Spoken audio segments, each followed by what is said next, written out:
So আজকে আমার একটা ক্লায়েন্টকে আমি র্যান্ডম কল দিব এবং তার থেকে জিজ্ঞেস করবো যে ক্যানাডাতে থাকে উনি, তো উনি যে প্রপার্টি কিনেছেন এইটার ব্যাপারে একটা অনেস্ট রিভিউ নিব।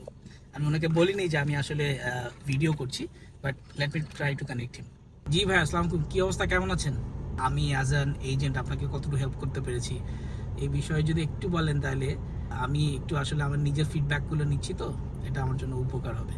Purchase a property in Dubai, like it's very easy. Video দেখে তো আমিও হয়তো এরকম ভিডিও দেখছিলাম। But I think I got a good agent. সবগুলো নর্মাল বলতে পারেন আর কি। দুবাই আর কানাডার মধ্যে ডিফারেন্সটা।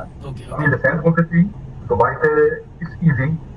কেউ যদি কিনতে চায়, আমার ক্ষেত্রে আমি নিজেই বললাম, ওই ক্ষেত্রে আমার কোনো ট্যাক্সের কোনো ঝামেলা নাই, আমার পেমেন্ট গুলো নিয়ে কোনো সমস্যা নাই। বা কানাডাতে আপনি যদি এরকম ইনভেস্টমেন্ট করতে চান, এটা অনেক টাফ, অনেক ধরনের রেগুলেশন ফর্মালিটিস যেগুলো করতেই এক দুই মাস টাইম লেগে যায় নর্মালি। কিন্তু কানাডা দুবাইতে তো এই ধরনের প্রবলেম তো আমি আসলে ফেস করিনি। আপনি নিজেও বললেন, আপনি নিজেও জানেন।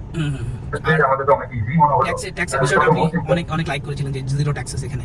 জিরো ট্যাক্সের কোনো ট্যাক্স নাই, এই জিনিসটা অনেক লাইক করেছি। আর একটা সবচেয়ে বড় ইম্পর্টেন্ট হচ্ছে কানাডাতে আপনার অ্যাপ্রিসিয়েশন কিন্তু ওই পরিমাণ হয় না।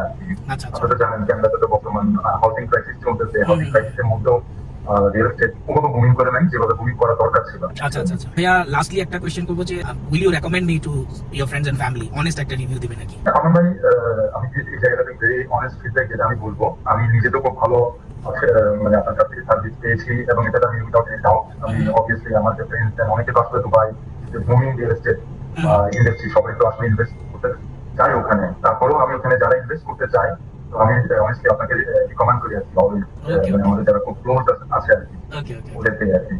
ওকে, থ্যাংক ইউ সো মাচ ভাইয়া। আমি আপনার সাথে আবার কলে কানেক্ট করছি একটু পরে। ওকে, টেক কেয়ার।